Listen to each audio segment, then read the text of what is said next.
Tony, how are you feeling about the U.S. going into this game? Yeah, I think I said yesterday, I think I like most about this particular group is they've gotten better as the competition has gone on. I understand the France was the toughest game in match day one, but I like the ideas. I like where they're going with it. They look free. They look like they're enjoying their play and enjoy playing with each other. So that's all positive. And Paredes, who was really good in that last match, we kind of needed him to grow into this competition. He gets the 2 goals, so hopefully that sparks him moving forward. But this Moroccan side is a pretty good side, and we saw it on match day one for them against Argentina, where I watched that one start to finish. One of the games I almost couldn't turn off because of everything that was happening, and then it finishes a couple hours later in the end. But they're a really solid side. I echo everything you're saying. I wouldn't go as far to say it's a success when you lose. Getting out of the group for the first time in 24 years?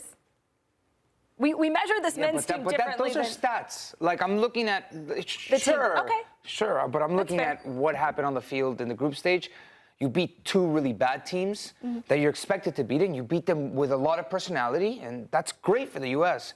You expect the U.S. to do that, and you lost to a better team. And then if you lose to Morocco, if you're a success, I think, is beating Morocco. If you succeed, you have to go past the expectations. It goes back. I'll harken back to the whole conversation we had at the World Cup with the senior team.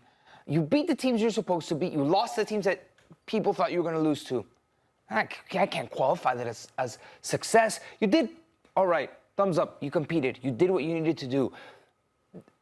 I think as a collective, there needs to be a responsibility that we should expect these players and these teams to achieve. In 22, for me, if you're going to make that argument, I got exactly what I expected from the U.S. side. It's exactly where I expected them to be. Here, I'm sorry, Alan, they're in the place I expect them to be right now. Okay. Right? Yep. For me, I expected them to get out of this group.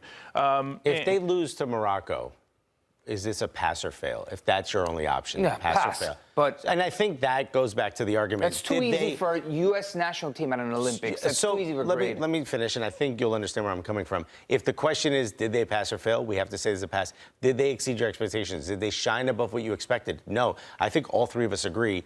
This is what we thought would happen. Bare minimum. But you didn't surprise me. Go out against this Morocco team, surprise me. If not, okay, you got out of the group. That's good. So it's not good enough. If they lose against Morocco, is it pass or fail? When we go to the, I don't know the answer yet for me. When we go to the Olympics in any sport, what's the expectation? Medal. Right, we're going to be on we're going to win a medal, right? And I think that is pass for me for this side. When I think about the Olympics, under 23, essentially under 23 tournament with some overage players. Yeah, that one, I still don't know the answer. Going into this, your expectation was that they would medal the U.S.? Yeah, I mean, you get out of the group, you're in the quarterfinals. You're just got to win one more game and you're playing for a medal. One game to have a chance to play for a medal. Yeah, I completely agree. You know what I mean? So you convinced me, Tony. I want to say pass because we haven't done it for how many years? This is the first time in 24 years that the U.S. have advanced to the knockout stage. Okay, so I want to say pass because of that, but like I had expectations in the last 24 years that we would have done this already. You know? Right. Previous fails doesn't make this automatically a pass. But if you're grading on a curve, you kind of got to say, there's no curve here. There's no curve here. There's a reality. You played 3 games. You lost pretty badly. The result says you lost pretty badly against France, and you won the next 2 games. All right, this is a challenge. It's the quarterfinals of the Olympics.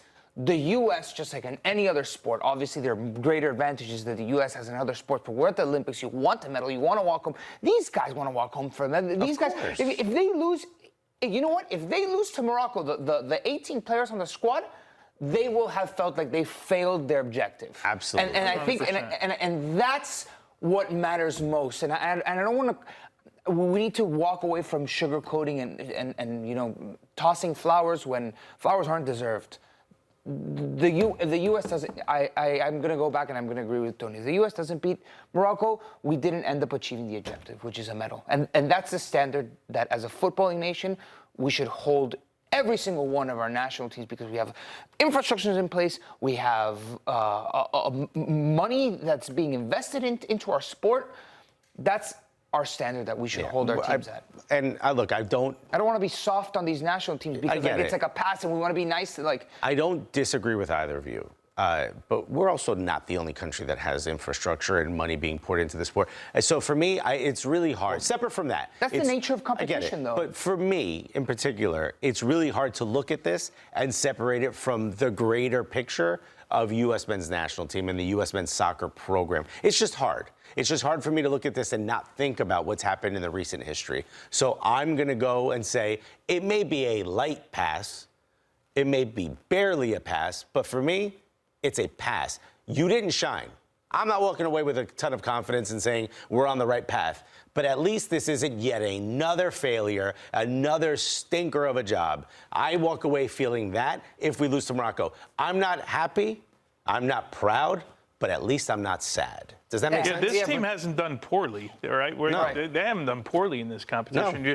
The question was, where you draw the line basically on is this a pass or fail for this team? I find, for me personally, I find it hard to equate anything that this team does with the U.S. men's national team. Like anything that happened in the summer. I look at this, I want to say it's a youth tournament, right, with pros that play. I mean, that's unfortunately or fortunately the moment we're in world football, and all these guys are pros at 18 years old. So this is a youth tournament in air quotes with guys that are playing at professional level.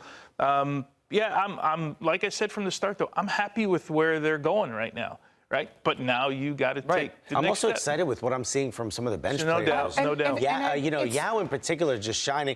Paredes getting it together on a somewhere on the pitch that he normally doesn't play.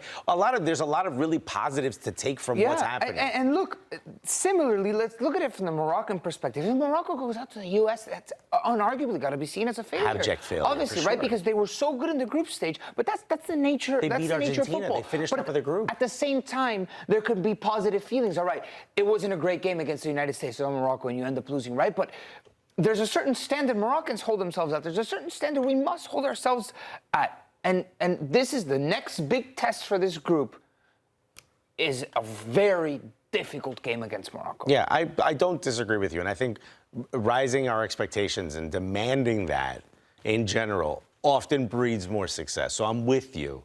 And I get why you would be able to separate it. Maybe you're just better than I am at being able to compartmentalize. But for me, it's all the same. It's all under the same umbrella. And I take what's happened in the past and I have to adjust my expectations moving forward. So what if the United States got out of the group in the Copa América? Then you wouldn't have been okay with the U.S. losing in the quarterfinals of the Olympics? I don't know what you mean. You think, ratio? You think right, you're I don't, no. If there's enough apples here, you're okay with less oranges here. If there's less apples here, I actually think that would have raised here. my expectations for this. And then I would have asked raised for the a bar. banana. No. Yeah.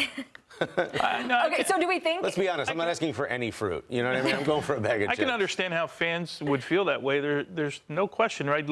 Does U.S. soccer need good vibes? Yeah, they need it from the men. They needed it from the women, right? The women, think about what happened at the World Cup, right? They need this competition to be absolutely. good. I'm combining and those even two the as women well. haven't done anything yet, if we're being honest. The difference for me is that the women's is a full national team tournament where this one's not. So that's where me two personally, different teams. I get the waters get muddied a little bit for me. When it comes to talking about Copa America and this competition in the same breath, yes. But we've all said that the senior team didn't play to our expectations, isn't good enough, needs more pressure. These players are written in pen into the lineup where they should be written in pencil, and there should be more. Well, then part of that is, who's up next? Who's going to put pressure on these senior team players? Who's going to try to get on this team? Who's going to make them scared that, every training I need to go 100% because there's a kid behind me ready to go? I'm seeing some folks that are at least asking some questions that are at least, to me, getting in that picture. I'm drawing positives from what's happening here. We all are. I think we all are drawing positives.